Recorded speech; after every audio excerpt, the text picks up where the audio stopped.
Avant que la politique ne devienne ce lieu détestable et cynique où seul compte le rapport de force, les intrigues, la violence, la prédation, le meurtre et l'assassinat, comme l'a enseigné Nicolas Machiavel dans son fameux traité Le Prince.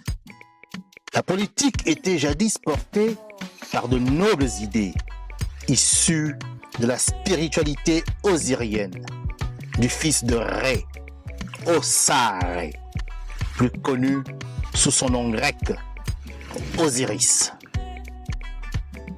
Cette primordiale spiritualité, issue du matriarcat kamique de l'Égypte antique, avait pour fondement les 42 idéaux de la Maat.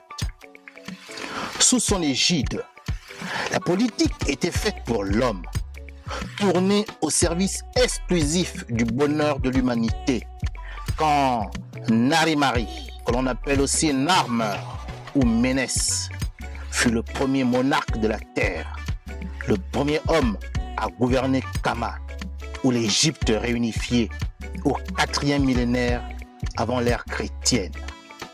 Nous, la jeunesse africaine décomplexée, compétente, consciente et agissante, avons décidé de faire de la politique en nous inspirant de nos brillants ancêtres africains.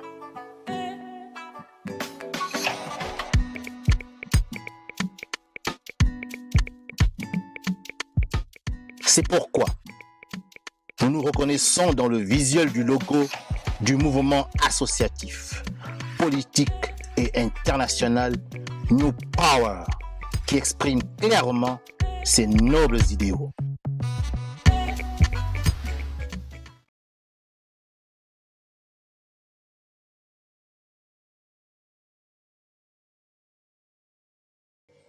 Maintenant, je vais conclure ce direct. Je me suis posé la question, comme vous, de savoir si l'aide publique au développement était une arnaque grossière française en Afrique francophone. C'est la question que je me suis posée. Et pour y répondre, j'ai essayé de voir d'abord de façon historique comment cette aide publique au développement est arrivée au monde. Et j'ai essayé de voir ces mécanismes, j'ai essayé de voir ces actions sur le terrain, et j'ai fait des comparaisons avec des pays d'autres zones, qu'ils soient d'Afrique, les pays anglophones, lusophones, ou qu'ils soient d'Asie. Et on a vu très clairement que ces pays qui ne sont pas forcément membres de la zone franc CFA, et donc qui sont très dépendants de l'Agence française de développement, on a vu que ces pays ont une cohérence dans leur endettement et dans leur développement. Et pour ce qui est des pays africains d'espace francophone, de la zone CEMAC, la zone CFA, pardon, nous constatons à regret qu'il y a une contradiction, un paradoxe entre un surendettement, nous sommes très endettés, il faudra rembourser cette dette-là, et à côté du surendettement, il y a l'absence criarde de développement. On se surendette, on prête beaucoup d'argent et on ne fait rien en retour. Où va donc cet argent? Où s'évapore cet argent? Nous avons dit où l'argent partait dans le cadre de l'AFD. Maintenant, nous allons conclure. Nous concluons en disant que sur la base, considérant ce qui a été dit tantôt, nous pouvons, de la manière la plus juste et la plus honnête, rebaptiser l'aide publique au développement en aide publique à l'endettement ou à l'aide publique au surendettement. C'est ce qui est vrai. En Afrique, nous sommes surendettés, mais il n'y a pas de développement. Donc l'aide publique que nous avons eue de la part de la France est une aide qui a surtout servi à nous endetter, à nous surendetter. Je vais maintenant vous donner les différents niveaux d'arnaque. Car s'il n'y a pas eu de développement, au regard de ce qui était annoncé comme objectif assigné. S'il n'y a pas eu développement, alors que l'argent a pourtant été décaissé, c'est qu'il y a donc eu arnaque. Cette arnaque se situe à plusieurs niveaux. Nous en avons distingué exactement 7 que je vais maintenant vous donner. Le premier niveau d'arnaque, c'est que l'argent des Africains au trésor public français, dans le compte d'opération, est prêté aux Africains. Mon propre argent que je vous ai donné, quand maintenant je vous demande de me prêter de l'argent, c'est cet argent que je vous ai laissé que vous me donnez. C'est le premier niveau d'arnaque. Le second niveau, quand cet argent m'a été prêté et qu'il y a maintenant une dette, un encours, je me dois de rembourser cela avec intérêt plus le capital, sans oublier le service de la dette. Deuxième arnaque, dans le remboursement de la dette, capital, intérêt et service de la dette. Troisième arnaque, l'AFD, grâce à son certificat de non-opposition, permet le retour des fonds qui ont été empruntés vers les comptes en France grâce aux sociétés françaises adjudicataires qui auront tout le marché. Troisième arnaque, le retour de l'argent qu'on a emprunté à nouveau en France.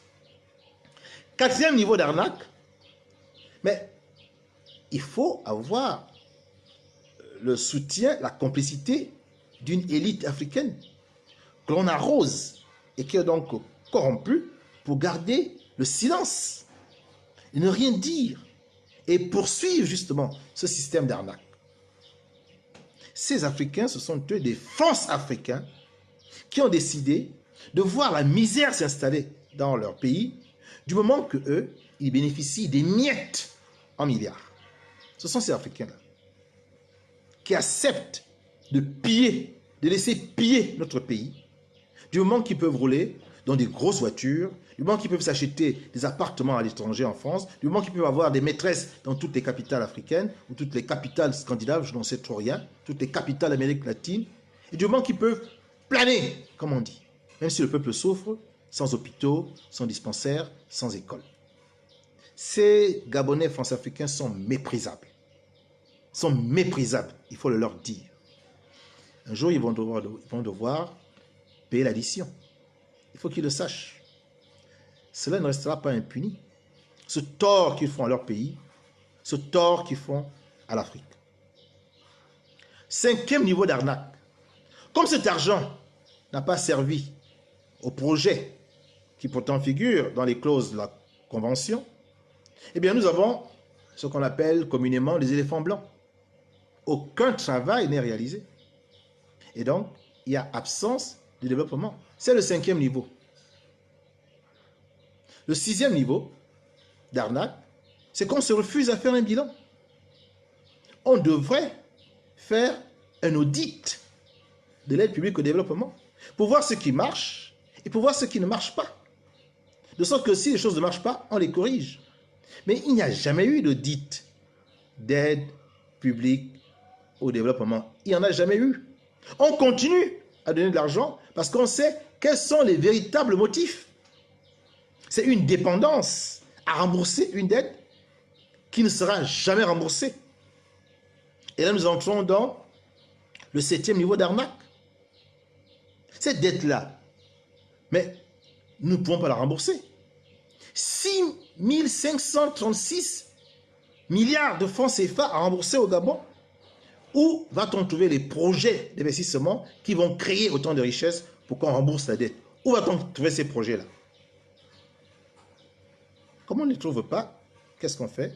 On entre dans le cercle vicieux de s'endetter pour à nouveau venir payer la dette. C'est un cercle vicieux dont on ne sort pas. Et Thomas Sankara l'avait si bien dit. Mais le temps est venu de réfléchir sérieusement à la poursuite, au maintien de ce système d'endettement qui est un puits sans fond. Nous allons à chaque fois prendre de l'argent que nous ne pourrons jamais rembourser. Et comme cet argent ne sert pas au développement, nous n'allons jamais nous développer.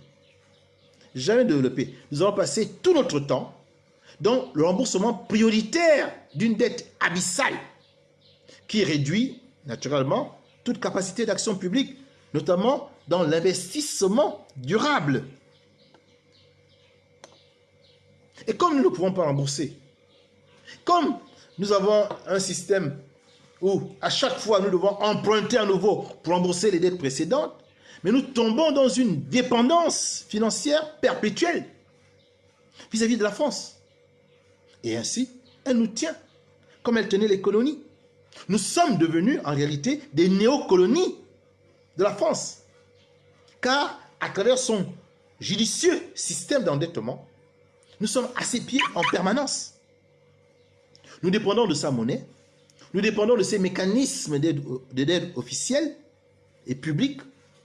Et à partir de cet instant-là, nous reproduisons, quand je dis nous, je parle de la France, elle reproduit de manière plus acceptable, de manière plus civilisée, ce qui se passait pendant la colonisation. Car si nous dépendons financièrement d'elle, elle fait de nous ce qu'elle veut. Elle décide à notre place. Et si elle ne veut pas de développement, ce qui est le cas depuis maintenant 61 ans, nous le constatons, eh bien, il n'y a pas de développement. Mais comment remettre en cause cette arnaque? Mais c'est de s'inscrire dans une logique de rupture. Un peu comme le font les Maliens en ce moment. Accepter d'entrer dans une aventure africaine où nous allons certes tomber, mais nous allons nous relever. Et nous serons nos seuls maîtres. Il n'y aura plus un tuteur pour dire attention, ne tombe pas là, tu vas te faire mal. Non, nous sommes à terre, nous nous sommes fait déjà mal. Le temps est venu de nous relever du bon pied et d'avancer sans la France. Car il n'est pas dans l'intérêt de la France de nous voir nous développer. Elle pèderait énormément au change. Il faut que les Africains comprennent cela. C'est fondamental. Il est naïf de croire qu'une puissance esclavagiste qui ne s'est pas repentie, une puissance colonisatrice qui ne s'est pas repentie, qui n'a pas fait son mea culpa, une puissance néocoloniale qui continue dans ses lubies, a l'intention, comme par magie, de nous aider à nous développer. Non, c'est une naïveté de le croire. Il faut sortir justement de cette candeur. Il faut regarder les choses en face comme un adulte et accepter l'aventure d'une monnaie locale, voire régionale, accepter de rompre avec ces institutions qui nous appauvrissent davantage qu'elles ne nous enrichissent. Voilà la réponse, ou du moins les éléments de réponse que nous voulions donner à cette question que nous nous sommes posée. Et j'espère que vous avez été suffisamment instruits sur l'ensemble des éléments que je vous ai livrés. J'espère que vous comprenez l'importance de cette campagne qui nous ouvre les yeux sur les enjeux, sur les mensonges, sur les arnaques dont nous sommes victimes depuis maintenant plus de 60 ans et qu'il nous faut absolument en sortir si nous voulons développer notre pays. Désormais, affrontons